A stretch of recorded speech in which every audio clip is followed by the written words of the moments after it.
વલ્લભાધીશ કી વ્રજ વિહાર. નવનીત પ્રિય શાસ્ત્રીને ભગવત સ્મરણ. વ્રજ વાલું રે વૈકુંઠ નહીં આવું. વ્રજમાંથી આવ્યા ને વ્રજમાં જવાના. કાલે જ ઓલા 45 વર્ષના બેનની વાત કરી, અસારવા મેળાતી ભાઈ,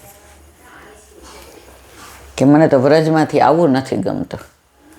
ઠાકોરજીએ ત્યાં જ રાખી લીધા. ભલે 45 વર્ષના, એટલે મન પણ એનો મનોરથ પૂરો થયો.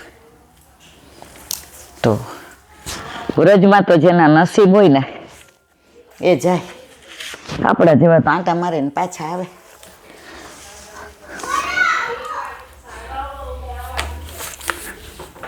વૃંદાવન કી ભૂમિ કો સુરપતિ નાવે નાથ, જहाँ आए गोपी बने गोपेश्वरनाथ. વૃંદાવનની ભૂમિમાં એટલે કે વ્રજમાં સુરપતિ એટલે ઇન્દ્ર, પહેલી દંડવતી ઇન્દ્રએ કરી હતી. અને ઠાકોરજી એને થાપા મારી માફ કરી દીધો કે તે 7 દિવસ મારા વ્રજવાસી, મારી ગૈયાઓ, મારા બછરાઓ, પશુઓ, પક્ષીઓ બધાને મારી સન્મુખ રાખ્યા. એટલે જ 56 ભોગ થાય છે. આ માગસર મહિનાની પૂનમે રીતનો 56 ભોગ નાથ દ્વારામાં આજની તારીખમાં થાય. કાત્યાયની વ્રત પૂરું થયું એટલે ફળ રૂપે,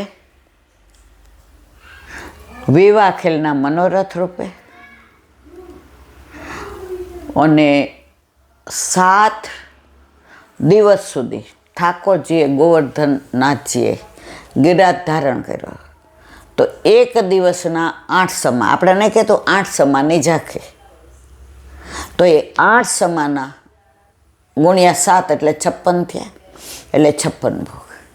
આ બધા કારણથી માગસર મહિનાની પૂનમે નાથ દ્વારામાં આજે પણ 56 ભોગ થાય છે.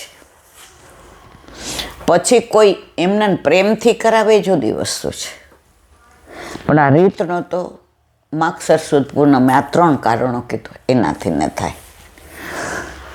તો વૃંદાવન કી ભૂમિ કો સુરપતિ નાવે માથ.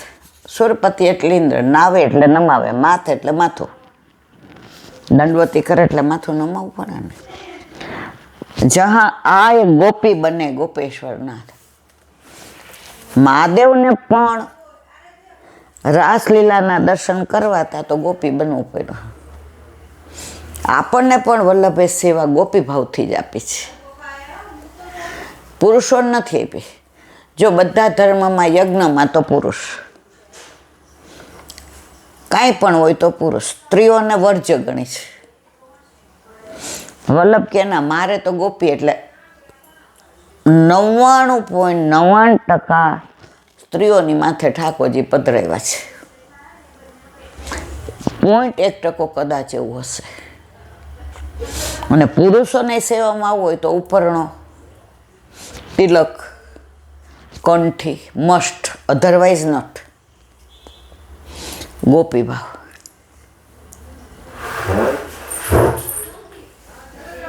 સત્સંગમાં ઘણી વાર એવી વાત આવતી હોય તો ગોપી ભાવ હોય ને તો વ્યક્ત કરાય, પુરુષ ભાવ હોય તો વ્યક્ત ન કરાય.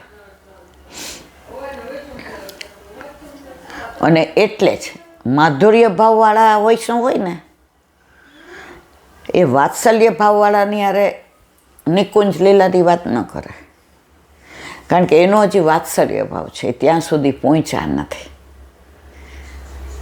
એટલે ઘણીવાર વૈષ્ણવોની પાસે બેસીએ ને તો ઈશારો કરે કે આમની હાજરીમાં નહીં. ત્યારે મને એવું થતું હતા, તાણો વાણો કેમ કરે છે? પણ હજી આપણે તબક્કે પહોંચ્યા ને, હજી આપણે આપણા ઠાકોરજીને આપણો લાલો જ કહીએ.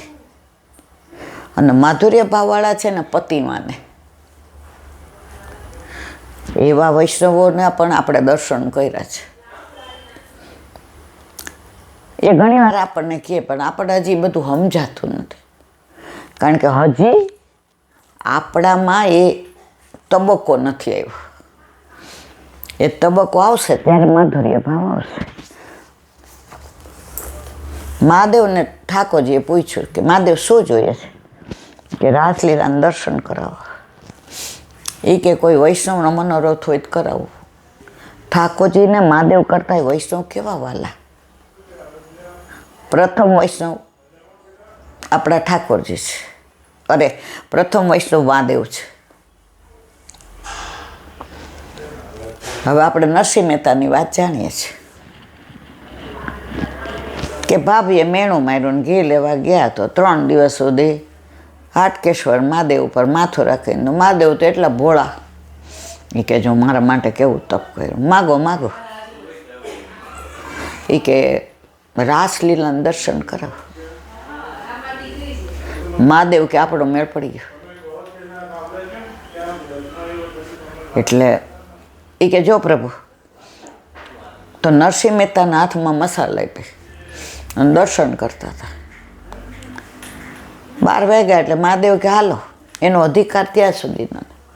નરસિંહ મહેતાના હાથ મસાલ પૂરી થઈને બળવા માંડ્યું ત્યાં સુધી છોડ્યું નહીં. તો મહાદેવને પણ વ્રજમાં ગોપી બનવું પડ્યું. અને આપણને તો વલ્લભે એવી કૃપા કરી છે.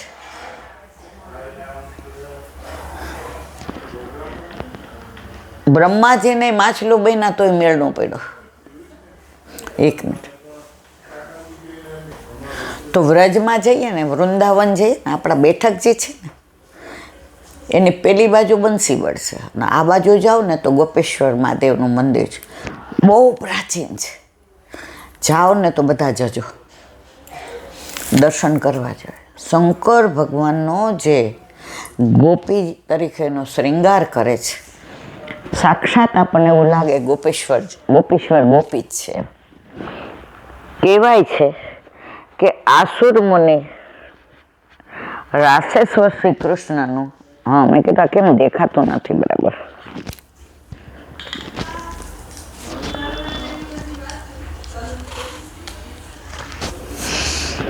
કહેવાય છે કે આસુર મુનિ રાસેશ્વર શ્રી કૃષ્ણનું હંમેશા ધ્યાન કરતા, આનંદ મગ્ન થઈ જતા, 2 દશા ભૂલાઈ જતી. કૃષ્ણની ભક્તિમાં, નામમાં, રૂપમાં, સ્વરૂપમાં એવા તલ્લીન થઈ જતા, 2 દશા ભૂલી જતા હતા. ગોપીઓને એવું થતું. ઓલી ગોપી ઊંચા ટીલા ઉપર બેઠી હતી તો નારદજી આવ્યા વ્રજમાં. એ કે અહીંયા સાક્ષાત પરબ્રહ્મ, પરમાત્મા, ઈશ્વર, ભગવાન, પૂર્ણ પુરુષોત્તમ, જેની યારે ખેલે, જેના બેડા ચડાવે, જેનું માખણ ચોરે, જેની યારે રાસ રમે, આ કોનું ધ્યાન ધરતી હશે? એટલે બૂમ પાડી, એ ગોપી, દેહાનું ભાન નહોતું, ભૂલી ગઈ. નારદજી કે ગોપી કોનું ધ્યાન ધરસ? એ ગોપી કોનું ધ્યાન ધરસ? કે નારદ તમને ખબર ન પડે. કે બધાય મને વ્રજમાં એમ જ કે મને ખબર ન પડે. કેમ? કારણ કે નારદ મર્યાદા ભક્ત હતા. એ કે ગોપી કે નહીં, કે ના ગોપી કે નહીં, કે ગોપી સમજી ગઈ કે હવે નારદજી આદ્ર થયા છે, ભીના થયા છે. એ કે હું એ ધ્યાન ધરું છું, ઘરના કામકાજ કરવાના છે, ઘર લઈને બેઠા છે. આ સાવરો આંખમાં એવો વસી ગયો છે કે બહાર નીકળે તો બીજું દેખાય ને. તો હું એટલે ધ્યાન ધરું છું કે હવે થોડી વાર બહાર નીકળ. નારદજી કે જપ તપ મુનિ કરત ધ્યાન સદા, તોય નો આવે પ્રામે પાર. તોય આ એક ક્ષણ માટે દર્શન નથી આપતા. એ પ્રભુને બહાર કાઢવા માટે ગોપી ધ્યાન ધરે. એ ગોપીના પ્રેમની પરાકાષ્ઠા કહી.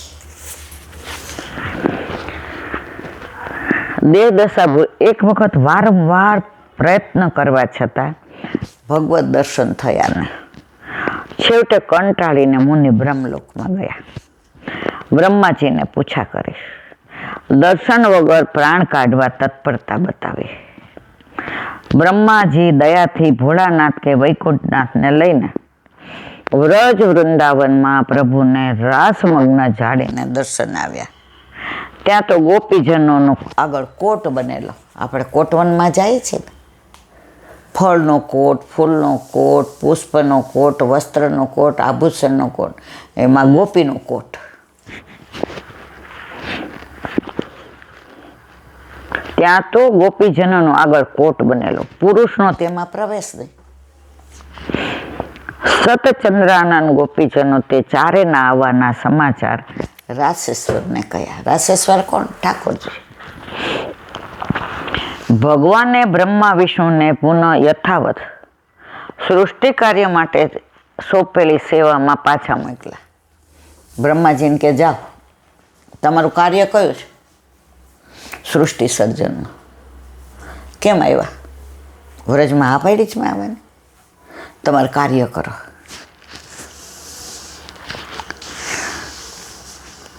મહાદેવજી અને આસુરીને વૃંદાવન પાસેના માન સરોવરમાં સ્નાન કરાવીને મહાદેવજીને ગોપી રૂપ બનાવ્યા. જુઓ, આસુરીને સાયુજ્ય દીધું. મહાદેવજીને રાસ દર્શન ગોપી રૂપે થયું, મહાદેવજી રૂપે નહીં.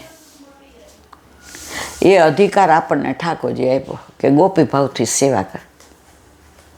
સેવા વ્રજ જનકી વ્રજ હિત પ્રગટાઈ, પ્રગટવે માર્ગ રીત, વેણુ ગીત પુન યુગલ ગીત કી, રસબર ખાય.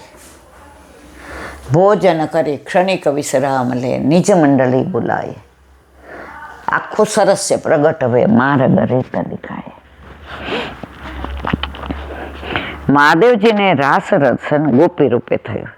તે રૂપે નિરંતર દર્શન મહાદેવજીએ માગ્યા કે હવે મારે કાયમ અહીંયા ગોપી તરીકે જ રહેવું છે.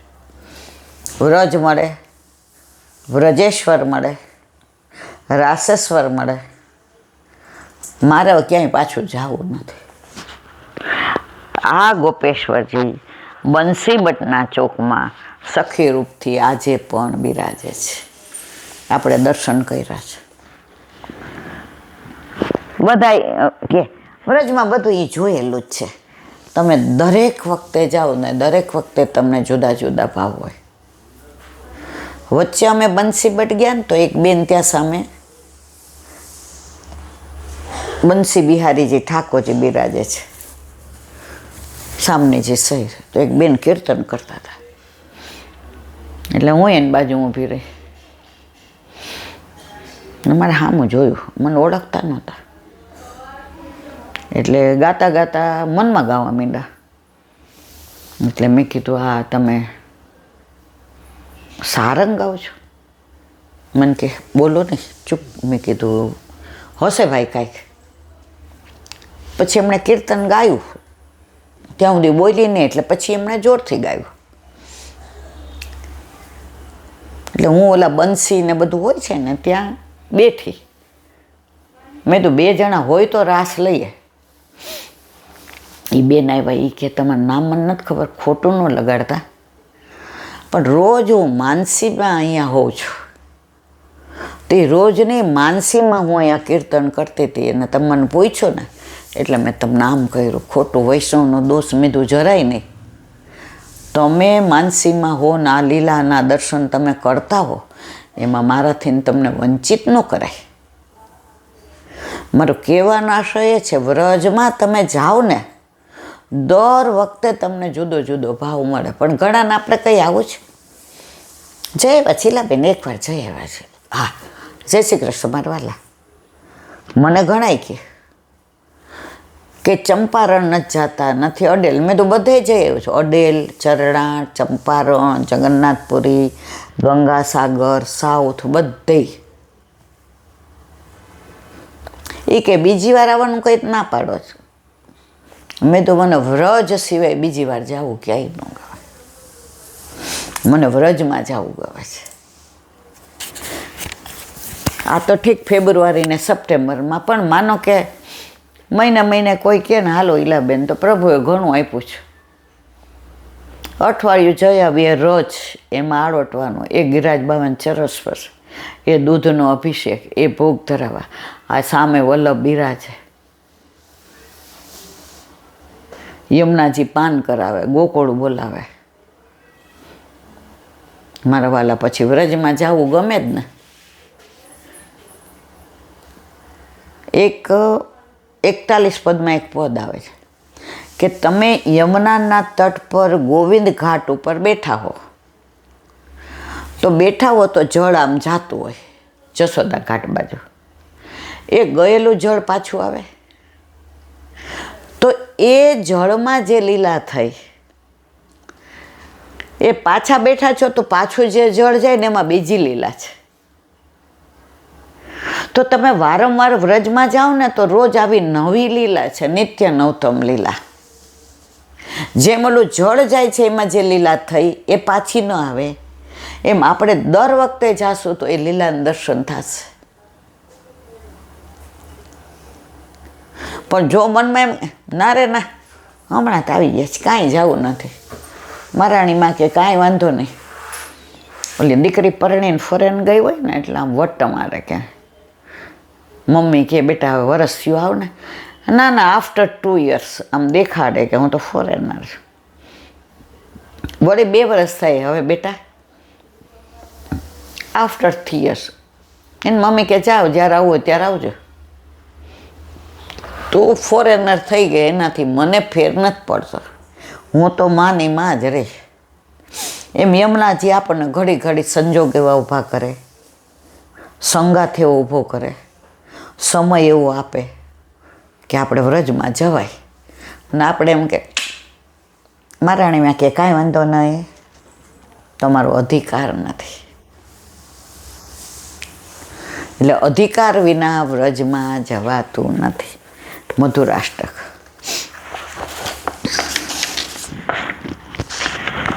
કાલે આપણે 84-252 વૈષ્ણવની વાર્તાનું કહ્યું કે પેલી સ્ત્રીને શ્રીજી બાબાએ હાથ પકડીને બધા ન્યારે બેસાડી વ્રજ ભક્તો છે, હસ્ત મધુરો. અને ઓલા બ્રાહ્મણને કીધું ગુસાઈજીએ કે તારી સ્ત્રી યોગ્ય જગ્યાએ છે. મારી ભાર્યા કૃપાપાત્ર ભગવદીય છે, ભગવત સેવા કરે છે, રાતના સમયે અમે ભગવત વાર્તા કરીએ છીએ, એવો કયો અપરાધ થયો કે હું એકલો રહી ગયો?